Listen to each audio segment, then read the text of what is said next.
Hello students, कैसे हो आप सभी। राइट अपडेट के इस वीडियो में आप सभी का स्वागत है एंड इम्पॉर्टेंट अपडेट है आप सभी के लिए। फाइनली यूपी नेट काउंसलिंग के रिगार्डिंग इंपॉर्टेंट नोटिस आ चुके हैं जो कि आपके लिए बहुत इंपॉर्टेंट है। एंड बहुत से स्टूडेंट्स क्वेश्चन ये कर रहे थे कि सर मेरिट लिस्ट अभी तक जारी क्यों नहीं हुई। तो देखिए भैया, यहाँ पर मामला कुछ और है, क्योंकि जो टाइम शेड्यूल है वो चेंज हो चुका है। अगर टाइम शेड्यूल चेंज है तो जो नई डेट जारी हुई है उसके अकॉर्डिंग अब सारा प्रोसेस होगा। तो यहाँ पर आप देख पा रहे हैं यूपी नेट की वेबसाइट है, नोटिफिकेशंस का सेक्शन है। यहाँ पर आपको दो नोटिस देखने को मिल जाएंगे, एक है टाइम शेड्यूल के रिगार्डिंग, दूसरा है रिजाइन के रिगार्डिंग। सबसे पहले हम रिवाइज्ड टाइम शेड्यूल देखते हैं नीट यूजी सेकंड राउंड का। तो यहाँ पर आप देख पाएंगे टाइम शेड्यूल है सेकंड राउंड का, 16 नवंबर 2022 को जारी किया गया है। और ये MBBS BDS गवर्नमेंट प्राइवेट जितने भी प्रकार के कॉलेज हैं या फिर यूनिवर्सिटीज़ हैं उनमें एडमिशन के रिगार्डिंग है, सेकंड राउंड काउंसलिंग के रिगार्डिंग है। ये रिवाइज्ड टाइम शेड्यूल यानी कि एक अपडेटेड टाइम शेड्यूल है। यहाँ पर आप देख पा रहे हैं मेरिट लिस्ट घोषित करने की संभावित तिथि पहले थी 14 नवंबर 2022, लेकिन इस डेट को मेरिट लिस्ट जारी नहीं हुई है। मतलब कि अब इस डेट को चेंज कर दिया गया। कब कर दिया गया? 17 नवंबर 2022, यानी कि आज जारी होगी मेरिट लिस्ट।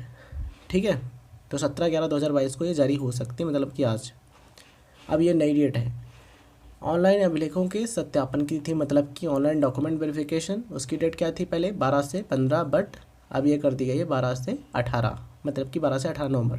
ठीक है। ऑनलाइन चॉइस फिलिंग की तिथि पहले थी 16 से 18, बट अब कर दी गई है 19 से 22 नवंबर। ठीक है, तो ये रिवाइज्ड टाइम शेड्यूल है, उसके अकॉर्डिंग डेट है, ध्यान रखिएगा। परिणाम घोषित होने की तिथि यानी कि जो सीट अलॉटमेंट का रिजल्ट है सेकेंड राउंड का, वो आपका पहले जारी हो सकता था 20 से 21 नवंबर को, बट अब ये जारी होगा आपका 24 नवंबर 2022 को। आवंटन पत्र डाउनलोड करने एवं प्रवेश लेने की तिथि, मतलब कि सीट अलॉटमेंट लेटर डाउनलोड करने और एडमिशन लेने की डेट पहले थी 21 से 24 नवंबर, बट अब इसे कर दिया गया है 25 से 28 नवंबर। मतलब कि 25 से 28 नवंबर के बीच में आप अपना सीट अलॉटमेंट लेटर डाउनलोड कर सकते हैं एंड एडमिशन का जो प्रोसेस है वो कंप्लीट करा सकते हैं। अगर आपको प्राइवेट कॉलेज में एडमिशन लेना है, मतलब कि प्राइवेट कॉलेज की सीट आपको अलॉट हुई, देन आपको नोडल सेंटर पर जाकर के एडमिशन का प्रोसेस कराना होगा।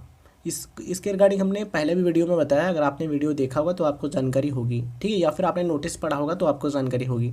अगर आपको राजकीय क्षेत्र की यानी गवर्नमेंट सेक्टर की सीट मिली है, सरकारी सीट आपको मिली है, देन आपको उस संस्थान या फिर उस मेडिकल कॉलेज या फिर उस यूनिवर्सिटी में जाकर के एडमिशन का प्रोसेस कंप्लीट कराना होगा। ठीक है, अगर आपको गवर्नमेंट सीट मिली है तो ये नई डेट है, इनको आपको ध्यान रखना है, इसके अकॉर्डिंग आपको सारा प्रोसेस करना है। यहाँ पर कुछ इंपॉर्टेंट पॉइंट्स मेंशन किए गए हैं, इनको भी आप पढ़ सकते हैं।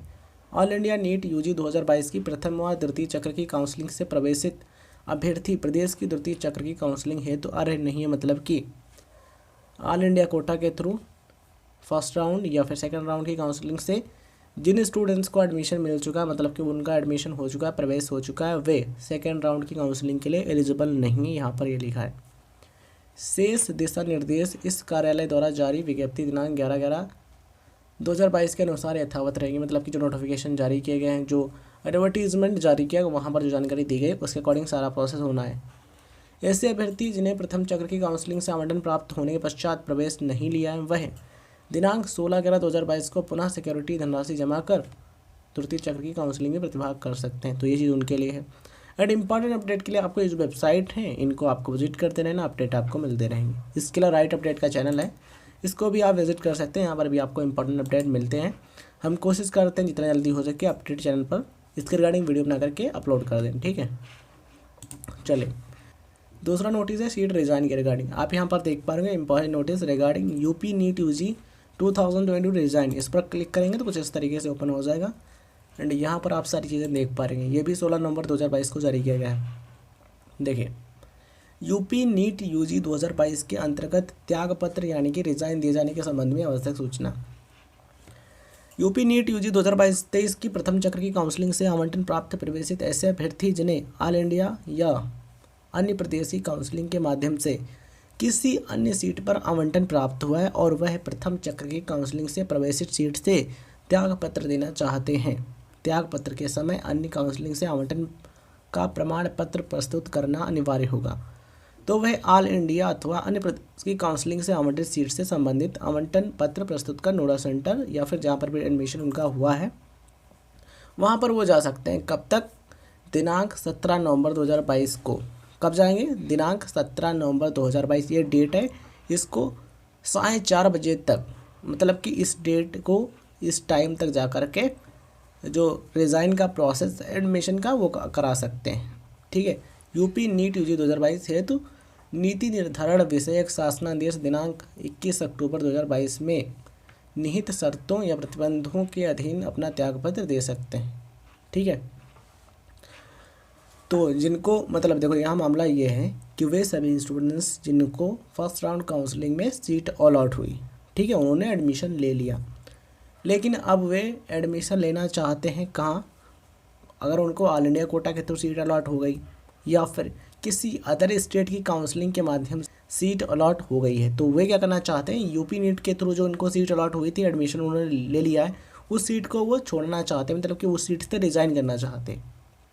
ठीक है। तो उनके लिए स्पेशली नोटिस है। आई होप आपको समझ में आ रहा होगा। यहाँ पर कुछ कंडीशन है फीस के रिगार्डिंग कि कितनी % जो फीस है वो कटौती की जाएगी, किसके लिए। ठीक है। यहाँ पर अलग अलग कंडीशन है रीजन के रिगार्डिंग। तो सबसे पहले देखते हैं इसको। राजकीय तथा निजी क्षेत्र के मेडिकल कॉलेज या डेंटल कॉलेजों में प्रवेशित अभ्यर्थियों की जमा शिक्षण शुल्क से 10% की कटौती करते हुए शेष धनराशि तथा धरोहर धनराशि यानी कि सिक्योरिटी मनी वापस देय होगी। क्या है, राजकीय क्षेत्र तथा निजी क्षेत्र के जो मेडिकल कॉलेज हैं या फिर डेंटल कॉलेज, उनमें जो एडमिशन ले चुके हैं कैंडिडेट्स फर्स्ट राउंड में, ठीक है, तो जो शिक्षण शुल्क उन्होंने जमा किया उसमें से 10% की कटौती कीजिए, मतलब कि 10% जो है वो कट कर लिया जाएगा एंड शेष जो धनराशि जितना भी अमाउंट बचता है वो, और जो धरोहर धनराशि यानी जो सिक्योरिटी मनी है वो वापस हो जाएगी।